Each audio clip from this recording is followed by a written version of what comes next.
This is clip 10. Daf Tezayin Amid Beis.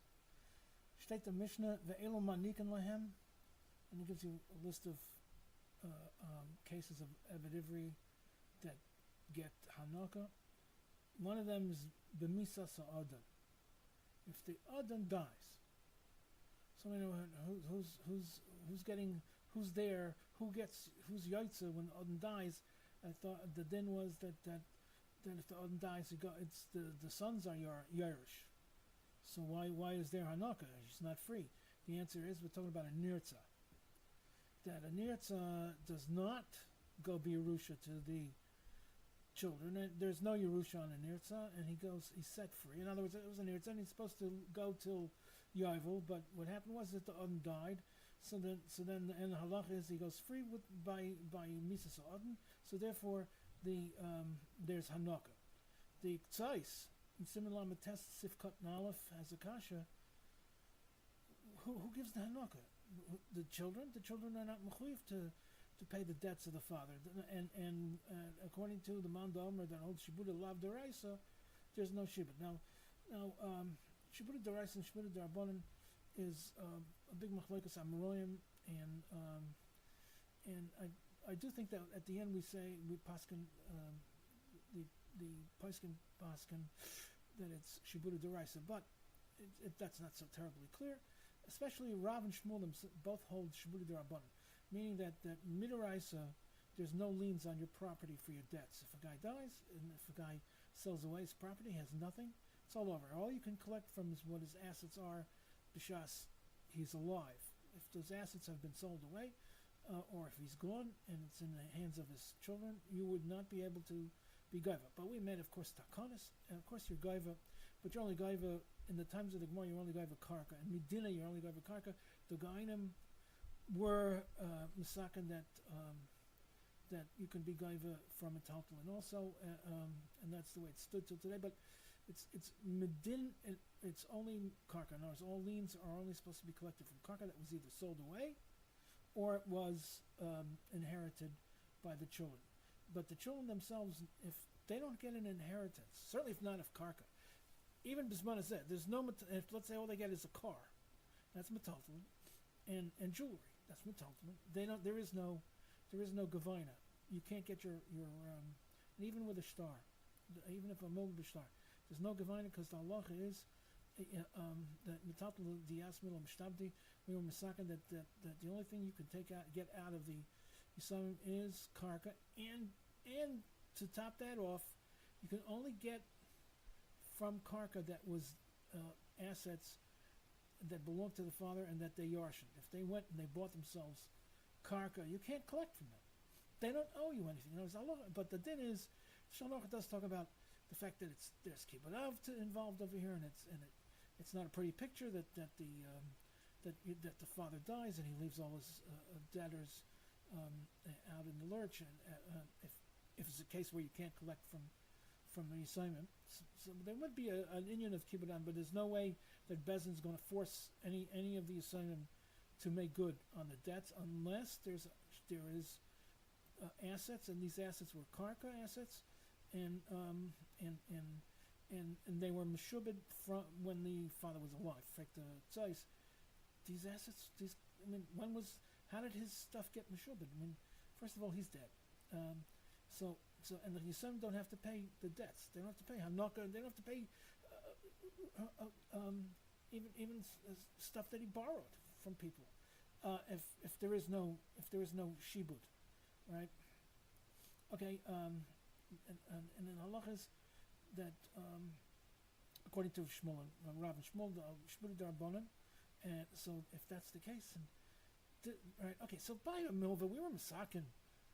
The people shouldn't go around and defaulting because, or the lenders won't have any money because the guy died. So we were misaken that they collect from the assets of karka from the Yisrael. But if there is no assets, if there's no shibud, there was no shibud on the man's karka when he died because the Evan wasn't freed until he died, and then it belonged to the kids. So when was it Mshubadi to the Hanaka? So Bishlema how Voss, there's a shibud. So then, and so we're misakin, but here it doesn't help to be misakin. It's deraisa. He's telling me that there's Hanaka, right? There's a chi of Hanaka. The chi of Hanaka is only if it's a chi of deraisa. So how can there be a chi of deraisa if there was no shibud?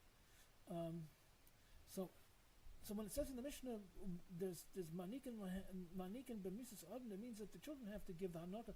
Why should they be giving the Hanaka? It only happened after he died, and it only comes out of karka. Okay, so then talk about it in a case where he has karka. Right now, the Kzos has a teretz that what happens is he dies, and at the same split instant, the children yarshin the karka, and then the Eved is freed. In other words, the Eved isn't freed before the man dies; he's freed after the man dies. So at the end, after the man dies, the children had already received the karka, and then they also yarshin the Eved, and then he also goes free. So that's the case. Then they have to give Hanaka. It's their debt. It's their chi of Hanaka to the Eved Ivri. And the Kzos doesn't like the teretz. He feels that, you know what, it's hard to say that he yarshins the Eved Ivri, and then the Eved Ivri goes free, and that instant that he yarshin the Eved Ivri, he was a adon of an Eved Ivri, and he got to be chayiv in Hanaka. So it's the kid's chi of himself, not the father's chi. He doesn't like the whole thing. It's simple shot is as soon as a man dies, with his death, the Eved Ivri is freed, and only when he's freed is there a chi of Hanaka. There's the kashye-How brings a shita le'noida l'mi that says there's no chi of Hanaka until death. So therefore, the children are never chayiv in Hanaka to the Eved. It's only because of the father, and the father. It would have to be his nechasim would have to be Mshubadi. So let's say his nechasim are Mshubadi at the instant of death. Okay, fine, but the problem is Shibud Rabbanan. So how can there be a chi of Hanaka deraisa? That's Kzos' kasha. So therefore, the Kzos says that it's the children's chiyuv, and it's not a matter of shibud. It's their chiyuv. They became owners of the Eved and got freed at the same instant. And so they have to pay. On their own, and then it's not even karka. Then they have to pay out of their own pockets. But that's a chiddush, and he doesn't even. He's very not satisfied. He blibes with a tzarachian, and the kashye-How has an even better kasha. Kashye-How says, and if it's Mshubadi deraisa, so it's good. The man dies. He can't be chayiv in Hanaka before he dies. So once he dies, he's until the entire time he was alive, he had no shibud.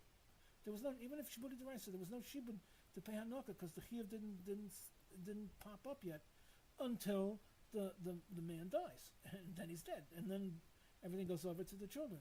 So then, how can you say that his nechasim were Mshubad to the Hanaka? At no point during his life was there any shibud, even if it's shibud deraisa. And it's also, and again we're going back to, so that it's not, doesn't make sense to say that the yarshin the Eved as an Eved, and then he goes free with the death of it just doesn't make sense. It's mashma that they never yarshin the Eved. So why should there be a chiyuv of Hanaka according to Mandi Yomer Mshubadi D'Rabbanan and according to Mandi Yomer Mshubadi D'Oraisa? Yeah. So we're going to say a teretz. It's a little bit long-winded. Teretz says that shibud is chal on the nechasim of the father. We're going to say a teretz that it is during the life of the father, and the yishayim yarshin those nechasim that were meshubad to Hanaka. While the Eved Ivri belonged to the adon, while the adon was alive, there was already a shibud of Hanaka. Even in notwithstanding what the Shita said. If that's the case, there's still kashye-How Shibud D'Rabbanan, because let's say that there's a shibud on the father and there's no shibud on the kids. So then the shibud and Shibud D'Rabbanan. So why do the kids? So even if the midrabbanan, the nechasim are there's a lien on the chosim, but it's only Rabbanan. So where's there a shaykh, a Hanaka midaraisa? We're saying that there's a midaraisa, there's Hanaka, there's a din elu manikan lahem. These the Torah is telling you Hanaka. Anyway, so we're saying that the father was nishtabed, the father was nishtabed b'chayav, the yarshim that karka that's Mshubadi, and even according to the Man Diyamar, Rabbi Shmuel to hold that normally Shibud Alav Deraisa. In this case, in the case of Yisayim, of that Yarshin, they will be Maida that Shibudi is Deraisa. So, and I must tell you, this is my teretz. It's not the Rosh Hashivas. I did not hear it from him, but it's based totally on the Yesodis that he has put down, and hopefully this is a workable teretz. Up till now, we only knew, this is now, the Rosh Hashiva says like this, up till now, for other reasons also, but up till now we only knew that there are two types of categories of nechasim. There's and in regards to Gavina collecting from a debtor, one of them is b'nei chayrin, and one of them is Mshubadi. B'nei chayrin are assets that he has that he owns right now. So if you want to collect from him, even his shirt, it's called it's plain pashut. It's a din minay. You can be gaiva from whatever assets the man has. It's got nothing to do with karka. He has to pay his chayvus, so he has to give you every piece of change. There's no bankruptcy in the Torah. He gives you his shirt off his back, and of course he has to give you all the karka that he has as and owns still now. But those karkaos that he sold away are not called b'nei chayrin. They're only called mishubadim. And if you hold shibudi deraisa, then it's chala shibud alin deraisa. But if it's only shibudi deraisa, it's chala alin midrabanan for a takana. But there were two categories. Now we're going to be mechadish a third category. And the law is you can't go to the lekuchas first. You first have to clean out the assets that the debtor has on him. Then when he has no more assets, then you can go looking to the lekuchas that had bought karka and from the debtor. After, of course, the debtor borrowed the money or did the hezek or whatever he's high for. Whatever they did, if a lokeach buys from a guy who doesn't have a debt and then he gets into debt, the lokeach is untouchable. Now the problem is like this. The problem is the Gemara says that in Bava Basra get pashut, and I'll get to the daf in a second. The Gemara says that the only reason why you can take away the karka of a person is because they're arevim, they're oriv, they are guarantors. The karka becomes like a guarantor to the debt. So that's what, and that's how you can take away from the lekuchos, because they were guarantors. So then, and even if somebody buys it, they were supposed to be guarantors. But since a guarantor, Arav, can't go to the Arav first, that's why you have to go to the B'nai Chayri first. You can never, if let's say there was an Arav, a man signed on to as a guarantor on a star, right? You can't. You have to. He can fend off any debtor, any creditor, any creditor by saying, did you clean out the assets of the debtor yet? If you didn't, you can't come to me. So same thing over here. The lekuchas can say, did you clean? I'm only an Arav. My land is an Arav, and did you clean out the assets? No. Now, and that's for sure. The lekeach isn't chayiv anything. I mean, he never borrowed money, he never was mazik anybody, so he has no debts. Now, why should they have to give up the land that they bought from this debtor? And the answer is because it became an Arav. But the problem is that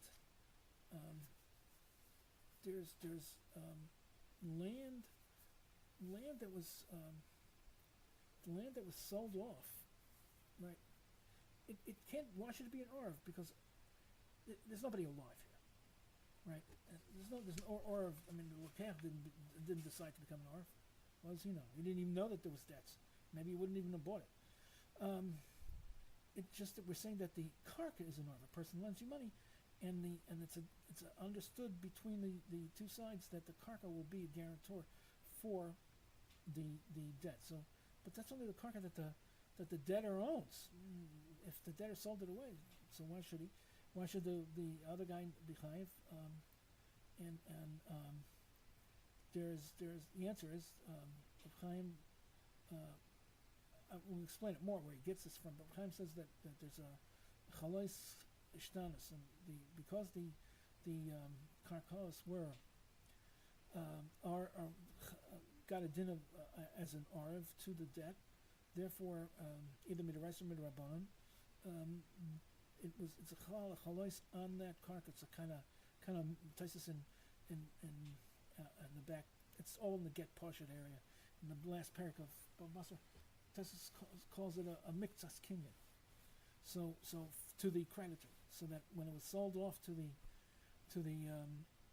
lokeach, it wasn't totally the meichers to sell to lokeach. Lokeach got a karka that had a misas kinyan to the creditor.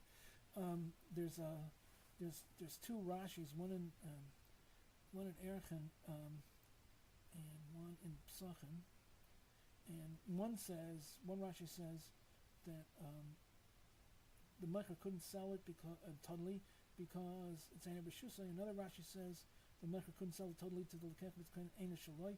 But in any case, that's another day, another dollar. In any case, it is a steer. In any case, the lekech doesn't have has to compete with the creditor because the creditor got a mitzvahs kinyan, and the meicher couldn't sell it totally and make it totally the lokechs. Now, so you would think that there's just these two.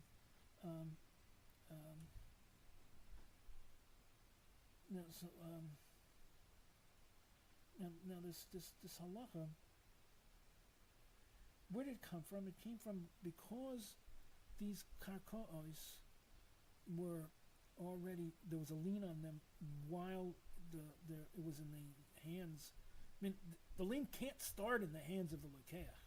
The lien had to have started in the hands of the debtor, right? And that's because we had the klal of nichsei inche, and Marvin like they're his off.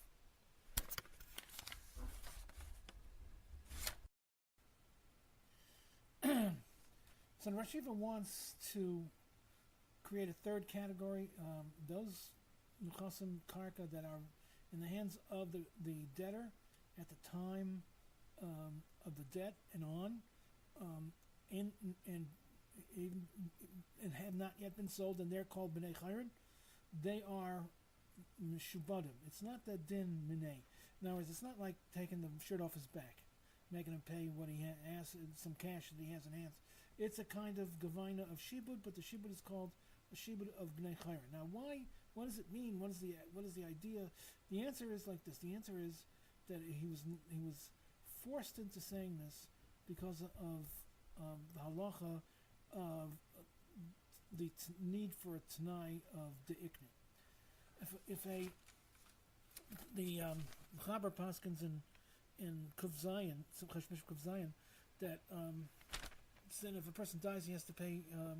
And he leaves over nechasim karka. The creditors come after the yorshim, and now, what about those assets? These yisomim. What if the yorshim stuff that the owner, the father, had bought, and that after the Myers, after the incident of the borrowing, after the incident of the nezikin that he became chayiv for, that it wasn't his at the time of the beginning of his debtor indebtedness. What about those? Now those in Simon. But I'll tell you in a minute. Kufyad Bays, Sif Aleph. Those needed special Tanai of the Kani de Ikni. It's you'll notice in a Ksuba, there's they're pre the form they're already Ksuba forms, and you just fill in the names of the people and the Adam, and you'll see that there's a line in there that says that I accept to pay off these debts, the debt of this ksuba, with the assets that I have now, and with all the assets that I shall buy. The kani, the asad ani lemikni. In other words, I will not only be chai Mshubadi, I'm not only going to be Mshubadi all the pieces of karka that in the time of the Gemara. Not only the assets that I have now at the time I'm writing the ksuba, but even the assets that come to me later after the incurring of this debt ksuba, they shall be Mshubadi to this chov of the ksuba. And of course you can write that for any kind of debt. That and Kufyad Beis, the Mechaber says that you've got to you have to write that in the shtar. You can't just so what if you will buy if you didn't write it in the shtar and you buy stuff later, that's not Mshubad, and if it falls to the according to the Mechaber, it should not, if it falls to the Yisayim will be able to say it's protected. And if you go to the Lukuchas also, the Lukuchas should also be able to say this stuff wasn't around in the hands of the debtor when he incurred the debt, so it's protected. I don't have to give you this stuff, this karka that was bought after the indebtedness. But there's a Tanai of the Ikni, if you, like I just pointed out to you, what they write in a ksuba, that creates this indebtedness of any piece of karka that comes into my hands. The Ramon in Kufyad Beis says that it's not true. Of course you need Tanai de Ikni. You have to have a Tanai de Ikni, or if you don't have a Tanai de Ikni in existence, assets that you buy after the incurrence of the debt does not become Mshubad. And if they're in your hands, then they're not any different than your shirt off your back. They're yours. You got to pay your debts. So if they're in your hands, forget about shibud, right? It's a din mineh, collecting from the debtor. But if the debtor dies and it's in the hands of the children, or if the debtor has sold it off, it's protected because there was no Tanai of Deikni. But the Ramah in Kufyad Beis right there, right after the Mechaber says that you need a Tanai de Ikni, says that we have a klal. When you sell your property off to Lukuchas, why should it be Meshubad? Because you speak it out in the shtar. In fact, milva al peh, if you hold shibuda, even milva al peh, there is no collection from Lukuchas, because if you hold that shibuda is derabanan, the Rachamim were not masakin shibuda just for guys who in case the people were unsuspecting. If it's a Nova Shtar, so you know that the guy, then you know that you can check it out. Then you know that he's a debtor. So you have to be wary, and you buy assets of the debtor. It's encumbered as a lien. But if the person wrote a shtar, and he writes usually a tanai that I'm making a chayas. So and if it's balpad, he could speak it out, and it'd have to be Adam on it. But generally. But a shtar, we paskin that not only is it as if he actually the debtor intended to make achrayas, make his karka achroy, even a meshubad, if he wrote that condition into the shtar. But even if he didn't write the condition into the shtar, we say that it was intended anyway. We said it was a fault of the cipher, tall cipher. But we're being facetious maybe. It doesn't make a difference. Everybody understands that if you bother to write a shtar, you mean to make the assets Mshubadi even in the hands of and also if you're borrowing with a shtar, that you mean to make the karka Mshubadi, so that even if he sells it away, the loiva and the malva will be able to go after it, and take it away from the lukuchos, even though the lukuchos have no debt. It's called shibud, right? But if you don't have a tanai, it wouldn't work. But Ramah says, well, of course we paskin, and it's not even good. And Mechaber also agrees with this, that if you don't have a specific phrase in the shtar when you borrowed that you're mishabed all your nechosim to be achrai for the debt, it's so anyway, because we assume that it was intended and it was just left out. And then in Kufyat Beis, the Ramah says that even for a Tanai de Ikni, it's implied. In other words, a person who writes out a shtar, he intends, not only do we say that it's implied that he's making his assets achrai for the debt, he's also making all the future purchases meshubed when he gets them, and if he sells them away, they are already indebted, encumbered, and you can take them out of lukuchos, and this will be the same in the hands of the Yorshim. The person dies, and it's the middle of the shtar, then you can go after the lukuchos, and because we understand that it's been encumbered, even though you didn't write achrais, and even though you didn't write the ikni. So that means that everything's encumbered. Not only is the assets that he had b'shas when he incurred the debt, but he's also, according to Ramah, Kufyat Beis, it's implied by writing shtar that he's encumbering the assets that he will buy after the incurrence of the debt, and if and then he dies, and it's in the hands of the Yorshim. You collect all of those types of assets from the Yorshim, and the only problem is tied to Rashiva, that the halacha is that you not only collect the debts from the that were anul b'shtar from the Yorshim, you also collect debts that are anul b'alpeh from the Yorshim. Of course, we need Adam, and then there's a bunch of conditions. The Shulchan Aruch says that we're very much worried that actually the children don't know the debts, the business of the father. We're worried that the father some way paid off these debts, and he doesn't know them anymore. So there has to be a whole bunch of conditions. One of the conditions is that he died. As he was dying, he spoke. He mentioned, he made a point of saying that I owe money to so and so and I haven't paid him yet. Then there's another case where if the person doesn't pay his debt, and we're not able to enforce a collection, we put him in cherem, put him in nidui, and he died in nidui for that non-payment.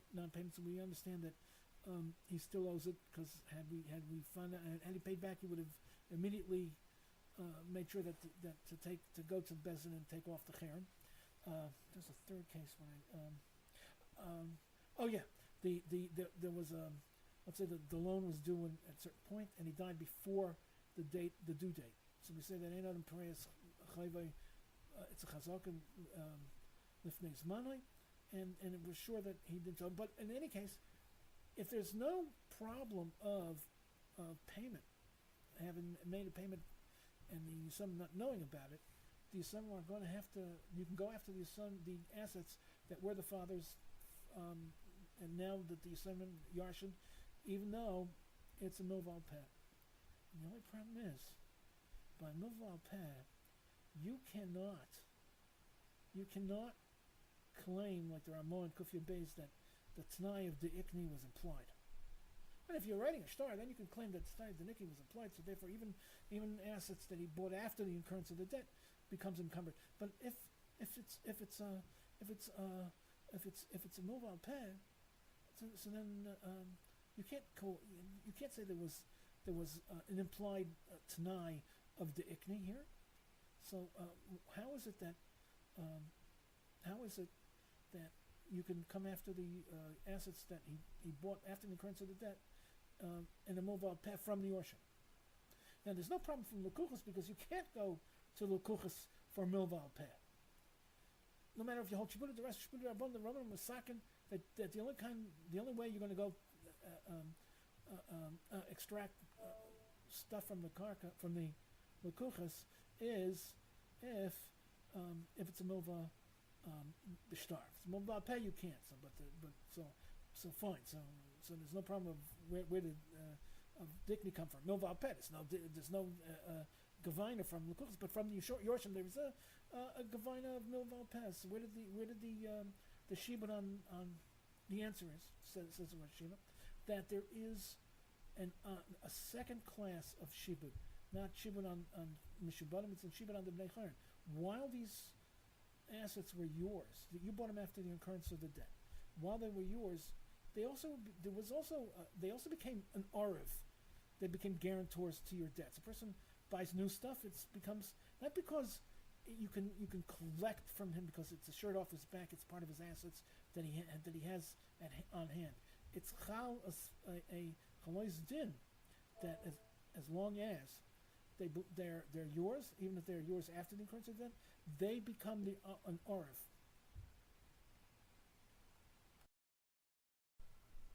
Now, this problem of milva peh, your gaiva from the Yorshim, is a problem for the man d'omer shibuda d'oraisa, and it's a problem for the man d'omer shibuda d'rabbanan. The fact that you can collect from those nechasim that the father bought after the incurrence of the debt. The Gemara is actually a stira why you can collect milval peh from the Yorshim. The Gemara in Kedushin's Yud Gimel and Beis says it's because shibuda d'oraisa. And there is no problem of kol because the Lukuchas we were misaken that a milval peh they're protected from because they didn't know anything about it, so that would ruin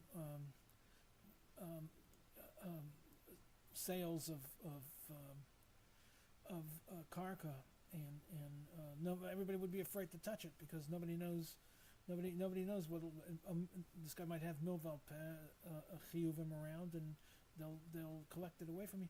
So according to the Mandiyamar Shibudi Deraisa, the Rabbanim were matzaken that there is no shibud in a milval peh. Now, but for Yisayimim, they didn't spend any money. Who cares? In fact, we want people to be able to collect from Yisayimim. You'll see in a minute.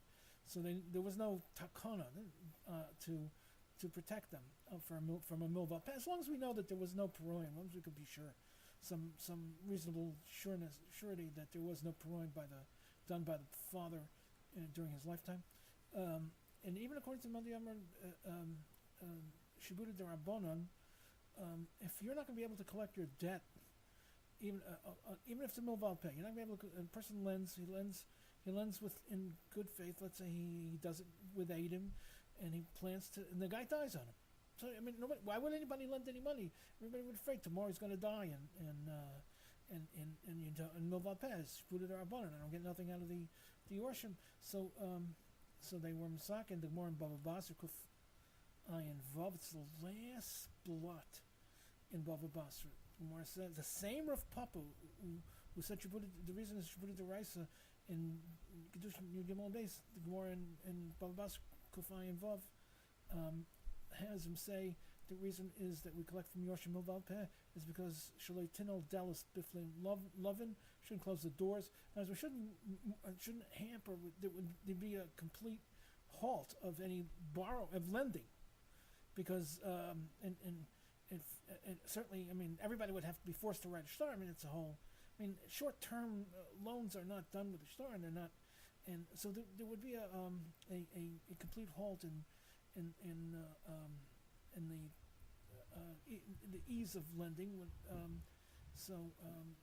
In order to do that, in order not to have that to happen, we allow, even though we don't allow milval peh to collect from lukuchas, but we allow milval peh to collect from So no matter what, there's a problem, because if this, so Bishloima, Yisayim on the karka that the father owned at the time of the incurrence of the debt, there was a shibud of b'nei chayri, that whatever his assets are becomes on arev to his debt. But in a case of milva, but all the purchases that he makes later after the incurrence of the debt needs a tanai of the ikni, and by milva peh we don't have the implied tanai of the ikni.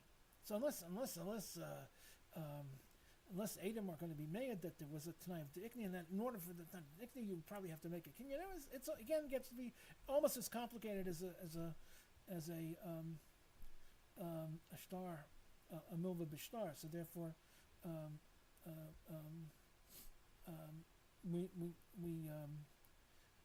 we wouldn't want it to be able to be collected from Lekuchos, but for Yisrael, we don't mind, because a guy's got to pay his debts, and if people would stop lending these short little balpeh halvos, which I imagine was people that was part of the economy. So the Sma, this is Kuf Ches, but the Mechaber says in Kuf Ches that you can get milval peh out of the Yorshim. The Mechaber doesn't mention it's Mandi Amar Mshubadi. The rest is it is Mandi Amar. It's both of these Gemaras ends up telling you that the one above us, the one in that one in the Kedushin, that you can collect milval peh from the Yorshim, and we said before that milval peh, but not by milval, but from Yorshim we also can collect the ikni, those purchases that he made after. But where after the incurrence of the debt? Now where was the Tanai? There is no star. Since there was a star, where's the implied ikni? The Sman in Kuf Zion, Hashmish Kuf Zion, we've been talking about. That's the one that says that you are goiva from the Yorshim. He understands. He seems to have has sensed that there's this problem, and he goes like it says like this. The Sma says that even the chasim that the father, we're talking about, you're collecting from milval peh, and you're collecting from the Yorshim.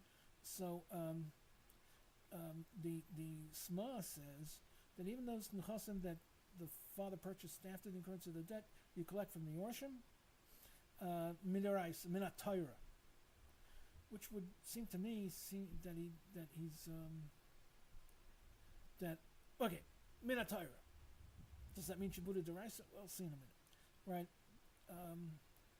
Because now he doesn't say because it's a star and there's this implied deikni. No, you see that he was also talking about a milval peh, and there is no implied deikni. He answered, and what he does is he says you some are not considered like others besides. It's still like the fathers as far as in regard to being an or the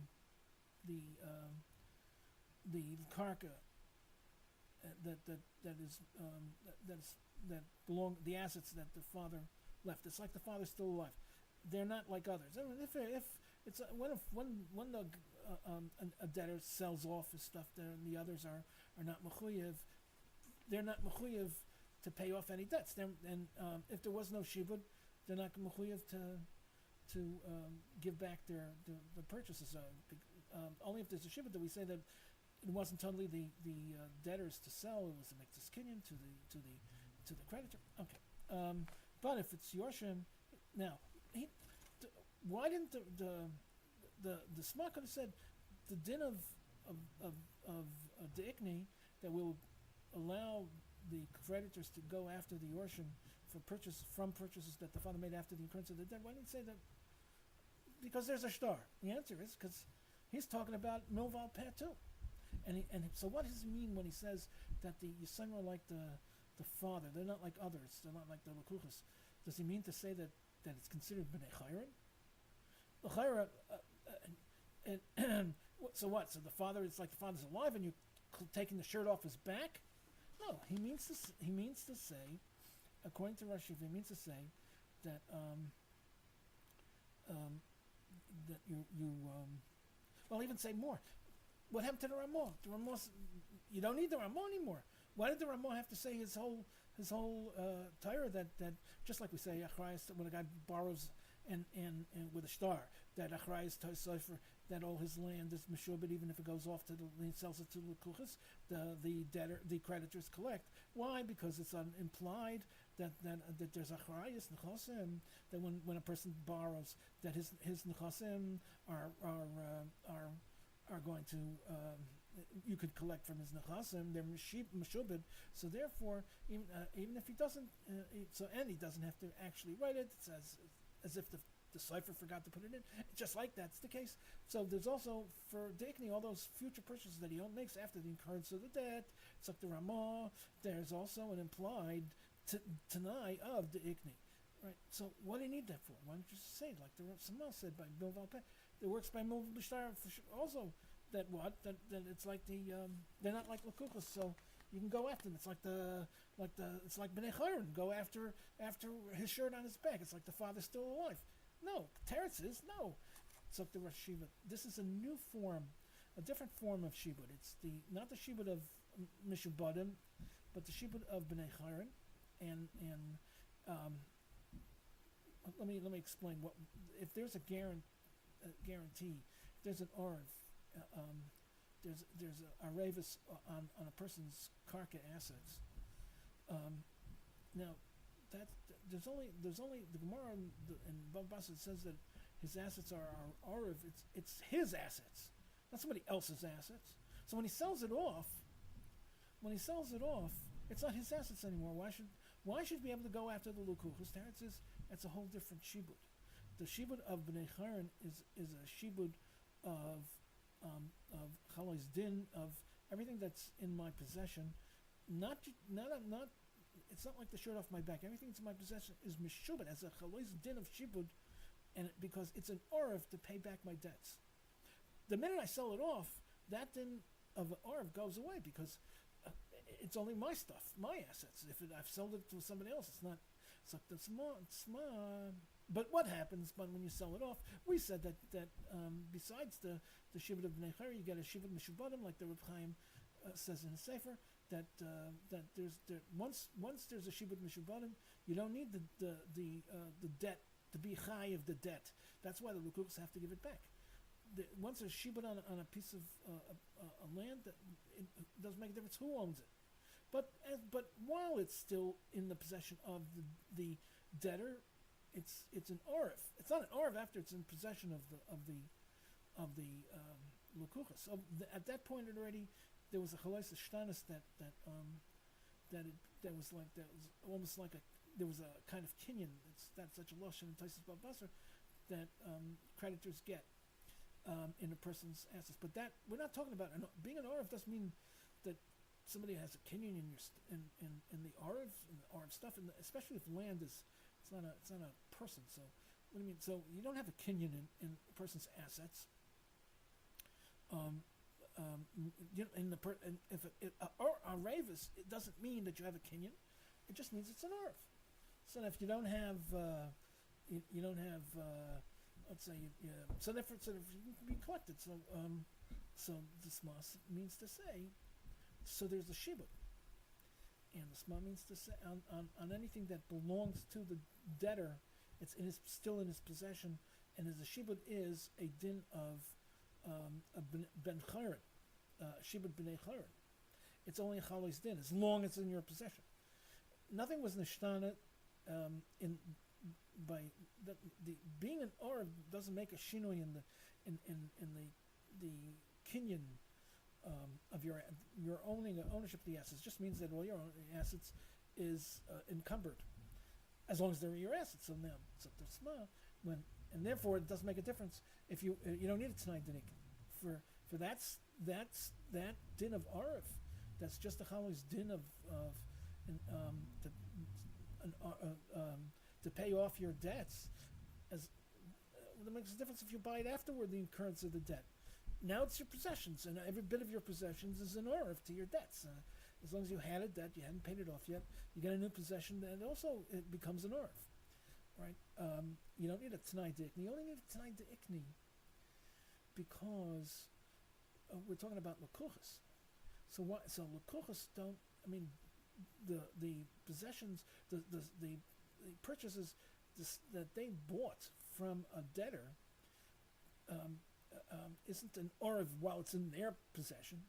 Only people's assets, who's the debtor's assets. They're not a debtor, so why should they have to release and give up the land that they bought from a debtor? The answer is because after the we're going to talk about it in a minute, but the Arevis has a second phase where it creates a chalos, a shtanis, and a mixus kinyan. But there's also still a chalos din of being of shibud b'nei chayri. So Tzma means to say that when a man dies and he leaves over assets to his yorshim, the yorshim, the chalos din of shibud Mshubadi is still in effect, even though the assets are now in the hands of the yorshim, because the yorshim are not others.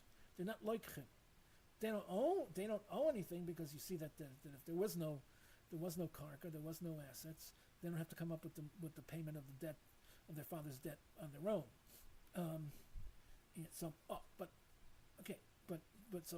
the yorshim are as like the Sma, like they're not like others, and so that in respect to the din of Orif, that the assets they yarshin from the father is still as if it's the father's land. In order and there's a din of arevis on those assets that allows the creditors to come and collect.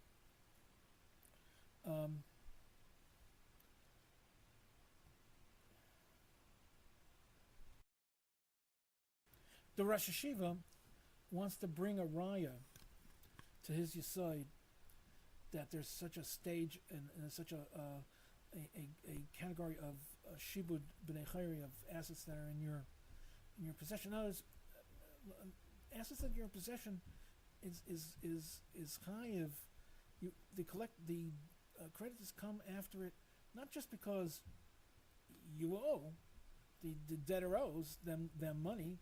It's because they have a right in a schus in this karka, in this asset. I mean, the fact that the guy owes you money doesn't give you any rights.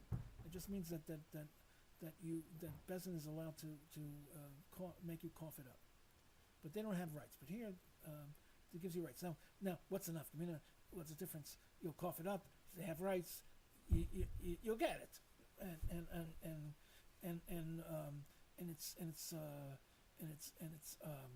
and you still need Pesach to be able to execute this. So the Rashiva wants to say that here's a little heichacha, a little proof.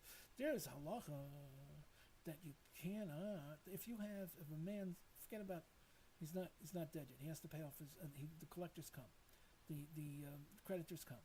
He has to pay. So if he has no assets, they're allowed to go to the Lekuchos.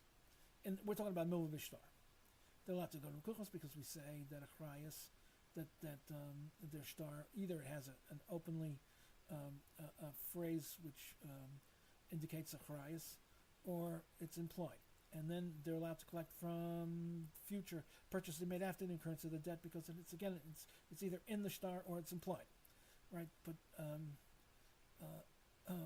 they cannot do this until the debtor is cleaned out.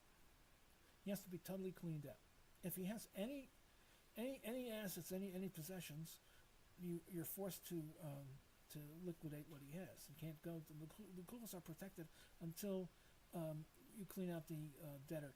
That's called ein gaiva min chasin Mshubadi b'makom sheyesh b'nei chayr. You cannot collect from shibudi from the Kzos as long as there is b'nei chayr. Right now,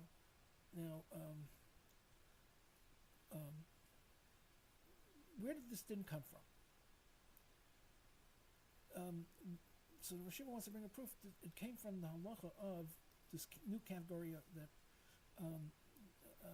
that we're being mechadish that there's a shibud of b'nei chayri, which means that as a result of the fact that your assets are become an oriv to your debts. So the reason why we can collect from your assets that are in your possession is because of arevis, right? So and there is a halacha by an oriv, a regular oriv who was actually signed down as a guarantor to a loan. He has a din to taina that you can't come to me and squeeze me for and collect from me unless you've cleaned out the debtor. Right? Ein gaiven min ha'oriv tchila. That's a halacha, right? Oh, and actually you learn that from a pasuk. Not the purview at this point. So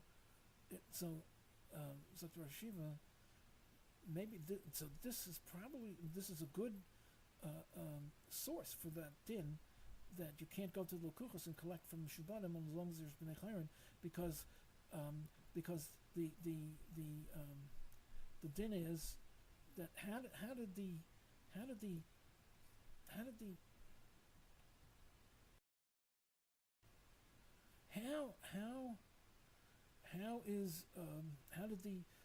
lukuchos lose their or get it? How did the creditors get a shibud so strong that they can go over to the lukuchos if there's nothing in the debtor's possession anymore?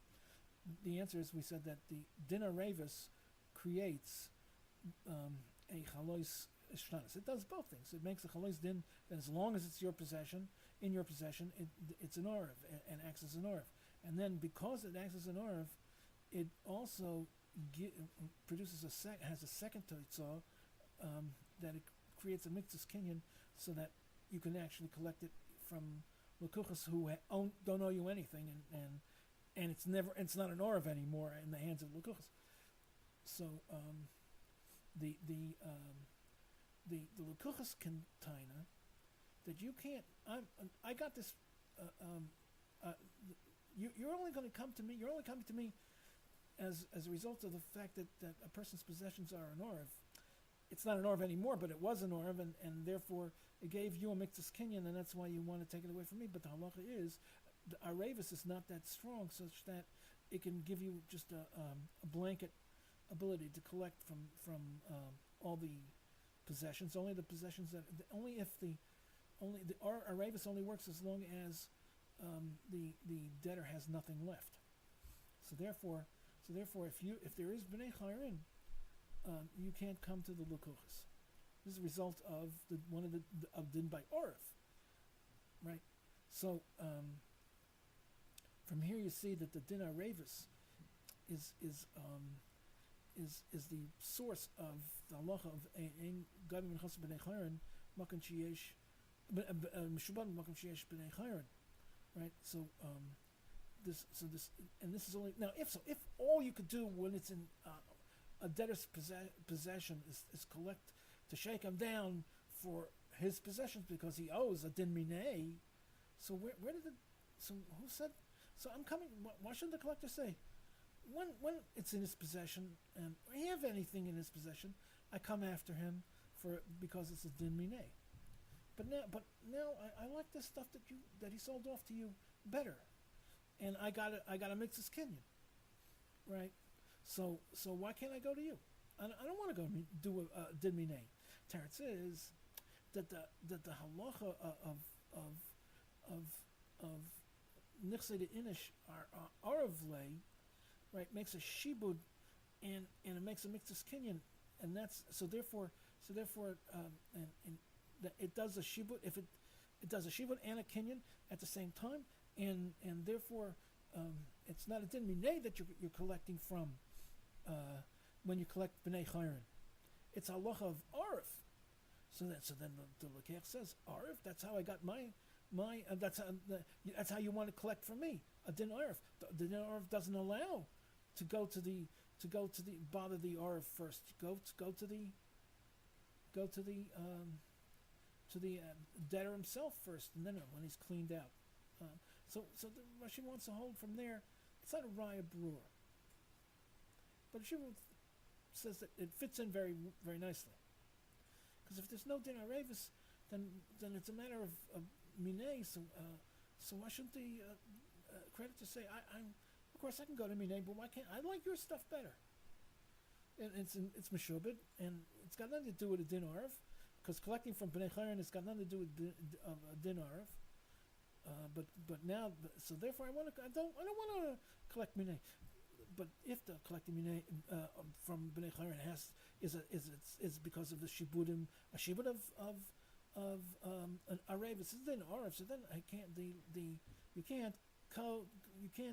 you can't use the din arv to go after the arv himself.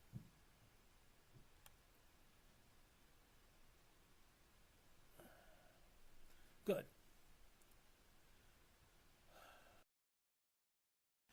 At this point, we could also now understand what the Sma means to say. If you're collecting from bnei chayrin, and the man didn't die, you're collecting from bnei chayrin, and it's a shibud bnei chayrin, and it's a din of nichsed inish aravle, so then you don't need a tanai deikni. Why do you need a tanai deikni? Is this not his possession? So then his asset. So it's an arv. It doesn't make a difference that he purchases it after the incurrence of the debt. A person's assets are immediately become arv to his debts. So I don't need it. So when the Sma says that you can collect milval peh from the son, even though there can't be an implied clause of deikni in milval peh. Right. The answer is because when it comes to it's a shibud of bnei chayrin. When it comes to that, shibud is a result of being an arv. And I say the guy's dead, the debtor's dead, and here you're talking to Yorshim, and no sense of Sma. And when it's his assets, a person's assets are still an arv if they're in the hands of his Yorshim. They're still an Orav, and they still guarantors to the person's debts, even though the person's dead. As long as they're in the hands of the Yorshim. Once he sells them, before he died, if he sells them off to Lukuchas, then they're not person's assets anymore. The Lukuchas are other people, and there's no din of being an Orav. The only thing is, if there was achrayas, then the din Orav and the assets while they were in possession of the debtor creates a chalois ashtanis and a mixus kinyan for the creditor. At this point, we already have the right to say, the ability to give a teretz to the Kzos kasha. Kzos kasha has a chayach that there's a din Hanaka of misas adon. The guy dies, and then the Yorshim Yarshin assets, but there was no shibud on these assets because the Evid was an Evid until the last minute of the father's life. So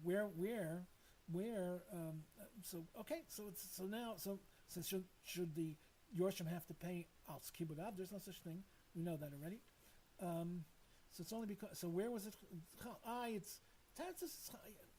It's not a problem. This is the Kilas Yaakov is another question, but the Kzos wasn't bothered by the fact that he's Yaitza and the man dies at the same point. Let's say in his kasha it didn't bother him. Perhaps at the point of death there was a chiyav Hanaka and his nechasim became Mshubadi to the Hanaka. Good, right? The Kilas Yaakov asks, no, how can that be? First he dies, and then there's a chiyav Hanaka. So then he was already dead. So why? So the Yorshim never it never happened. A shiva never happened while it was in the assets were in the possession of the father. Okay, but the Kzos wasn't bothered by that. The Kzos was bothered by another problem. The Kzos was bothered according to Shmuel and Rav. They're the big supporters of halacha of Mshubadi d'Rabbanan, Even we don't paskin like them. But Shmuel Rav, how did they learn the din, the Mishnah, which is a din Torah, that you pay Hanaka to a nirtza when the adon dies? Who pays? The adon is dead. You don't pay nothing anymore. He owns nothing. It all goes to the Yorshim. But the Yorshim only have to pay if it was Mshubadi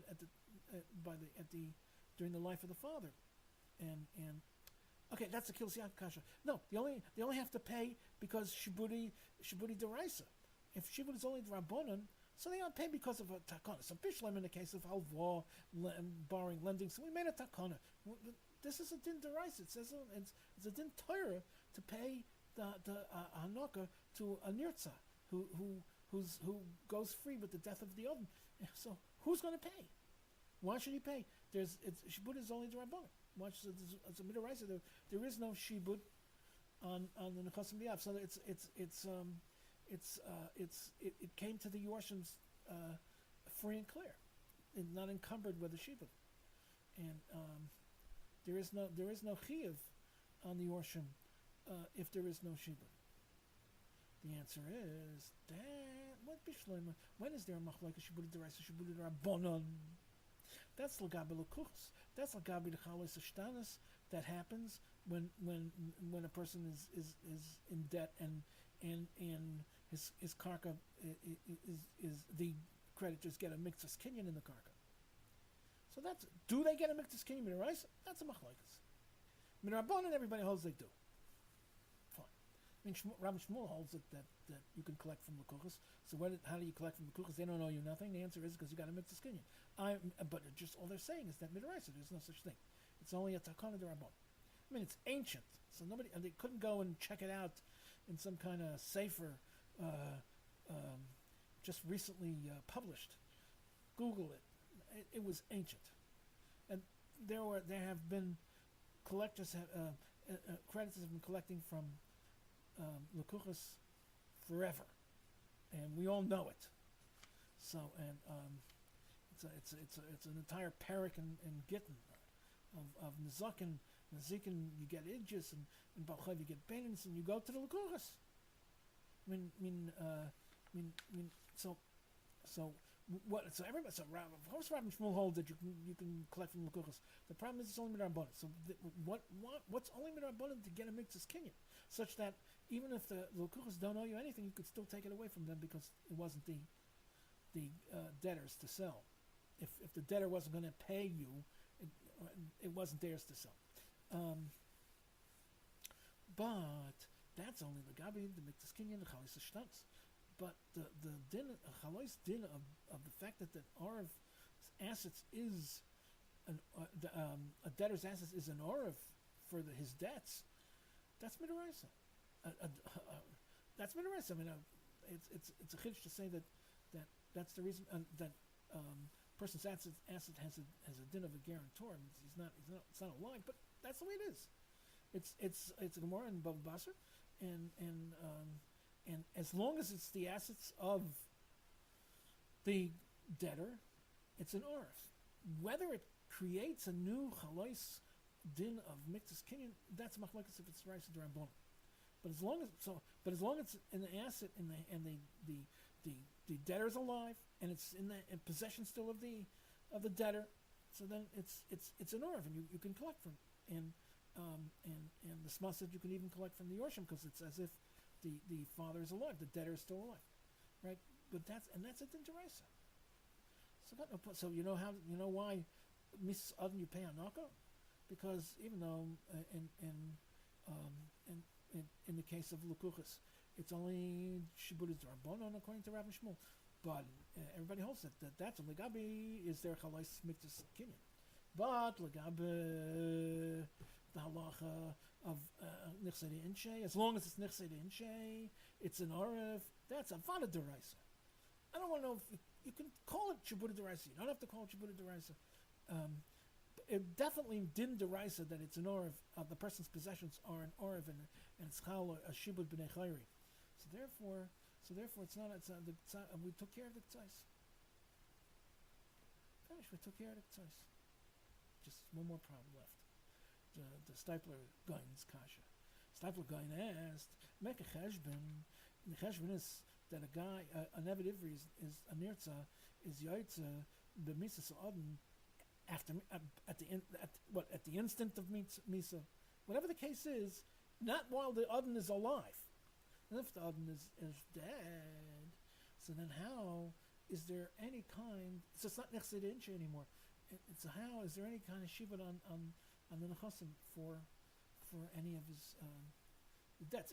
If while he was alive, there was a chiyuv, there was a debt, so then it's Mshubadi, and even this is like the Sma. The Sma says that the Yisayim are as if the father's alive, so it's still nechsed incha, and it's still an orif. It's still Chali's din of Arevis. It's not a mitzvah kinyan, but it's, if like Rabbi Shmuel, but it's still midoraisa.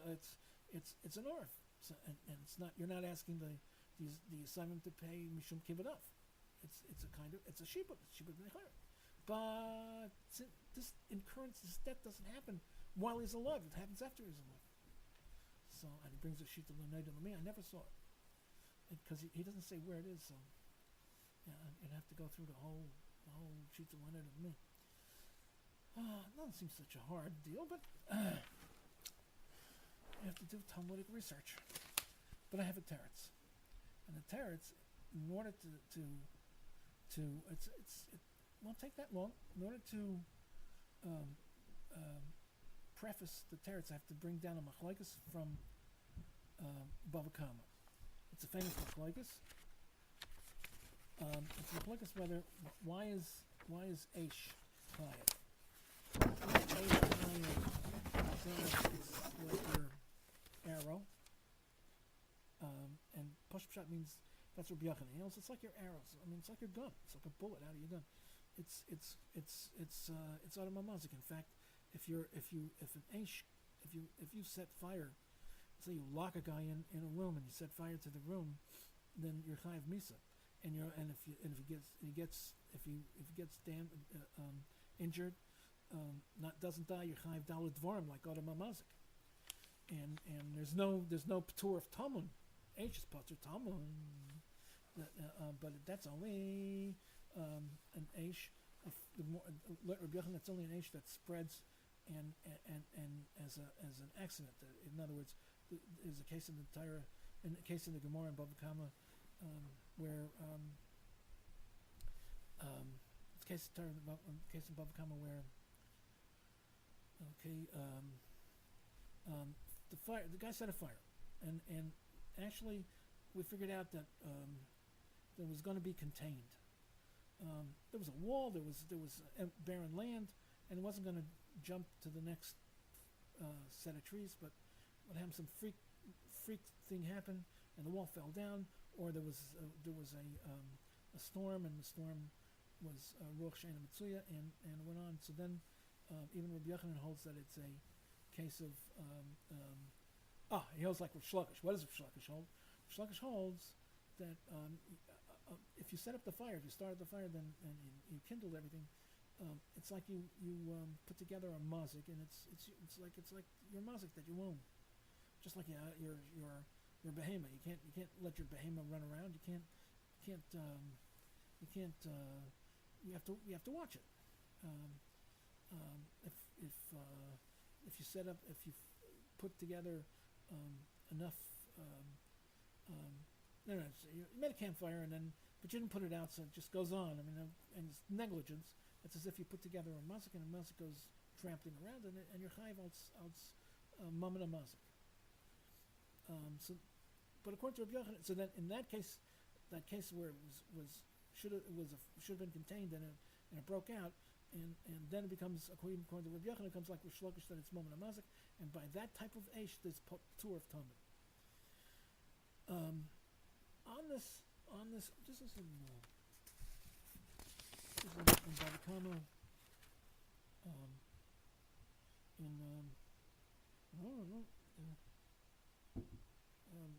Daf Chav Beis Amud Aleph. There's a Muki Yosef over there. He has famous kasha, and he asks, according to Yochanan, that it's because Rabbi Yochanan holds that if I set off a fire and there was I was negligent, then there was wind, there's flammable forest and trees and what I mean, it wasn't an empty desert. We know that if fires, and it's dangerous, fire spreads. It doesn't need a lot, and so it's as if he released an arrow from his bow, and that's what did the damage. So how can a person light Erev Shabbos, light a fire, light candles? It burns into Shabbos, right? So it's like your chetz. It's like you shot your chetz, and when it burns on Shabbos, it's like you're causing that to burn.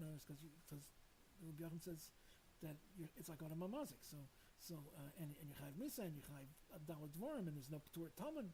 So it's like you're constantly creating this fire to burn on Shabbos. So how can that be? So on that, the Maluk Yosef answers that it's as if that according to Rabbi Yochanan, you did it. It all happened. It's not. It doesn't mean this is a. It's a little delicate, but he says you already caused everything to happen.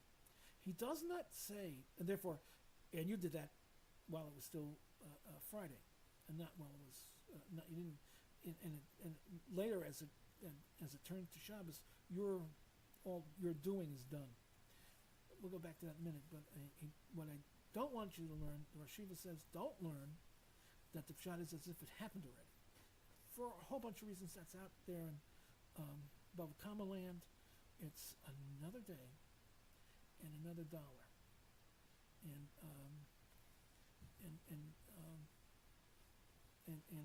so that's how he learns. He learns because Rosh Hashiva is learning like this.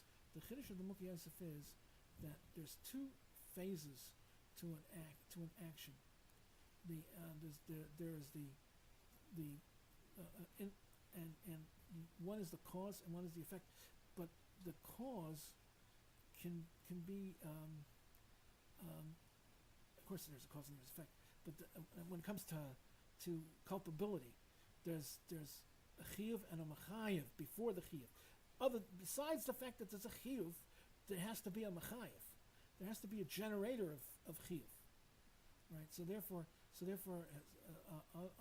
chetz and adam amazik and mitzicha. This is the machayev is not when the story unfolds. The machayev all takes place since it was done with intelligence. It's another sugya bardeya out in Bava Kama land. Since it is done by an intelligent agent, so all the machayev is takes place at the very instant, like and Mukyesh says the very instant when he releases the arrow from his bow. Counterpart to that would be pulling the trigger.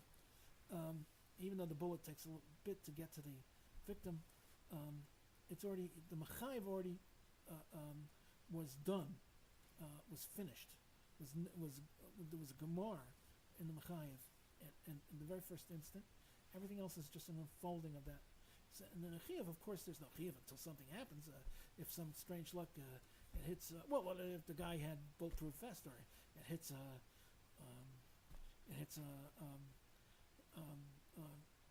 object and it ricochets away, so then nothing happens. But the machayev is all there, potential. So therefore, since it was all done before Shabbos. That's the teretz of all the isser of lighting havar. It's done before Shabbos, and it's not like you don't Keseder say that you don't say that Keseder. It's as if he's creating this fire. Then the Maluk Yosef asks another chiddush. He says, "I'll tell you more. I'll tell you. Here's the case. A guy released the chetz, and he shot an arrow, and was flying in the air, kashye-How and it was going to do damage, and let's say it was going to smack into a bunch of expensive material and rip it all up, And before that happened, the man died.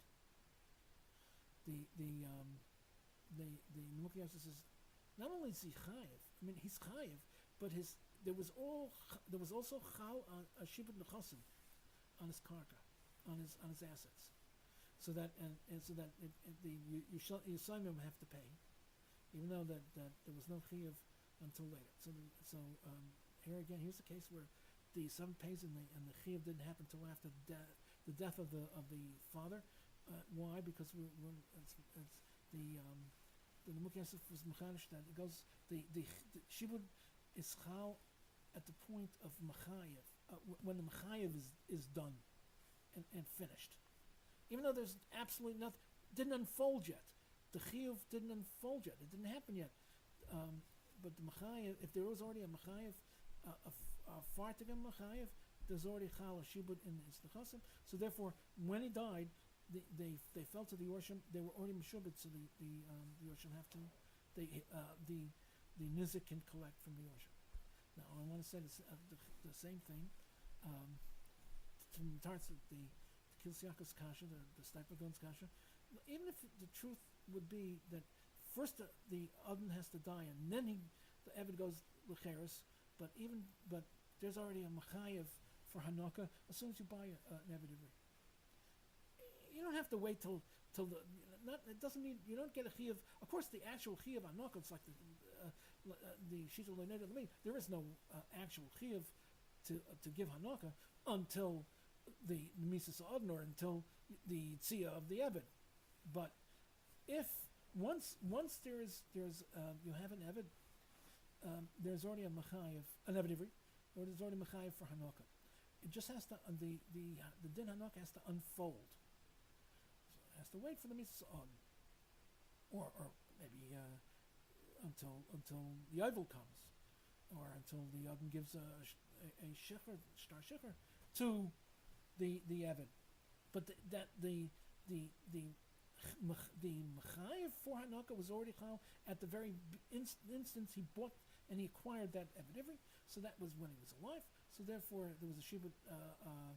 And the Mukhyasa says that the shibud already takes place when takes effect when there's a finished ready mechayev, fartiga mechayev, which there is when it's my suggestion that there's already a mechayev for Hanaka as soon as you acquire an Eved Ivri, and that was b'chayev. So therefore, it wouldn't answer the sizes problem. The problem is that the shibud, the whole din of shibud, is only midrabanan. It's shibud midrabanan. So why should the Yisayim midaraisa? Why should there be a din Hanaka for misas adon? That it's the Yisayim. It's only you only chayev. You're not chayev if there's no shibud midaraisa on this land that the Yisayim yarsha. Even if you say that at the point of the mechayev, at the point of the acquisition, when the adon was still alive, all his nechasim became Mshubadi to pay the Hanaka for the Eved Ivri when it comes to fruition. But still, it's only that whole din is only din d'Rabbanan. It's Shibud d'Rabbanan according to Rabbi Shmuel. The answer is, and so that for that you need the answer that I want is using all the yisos of Shibud. There's a Shibud of Bnei Chayron, and Shibud of Bnei Chayron is everybody's mind that's a din d'Oraisa.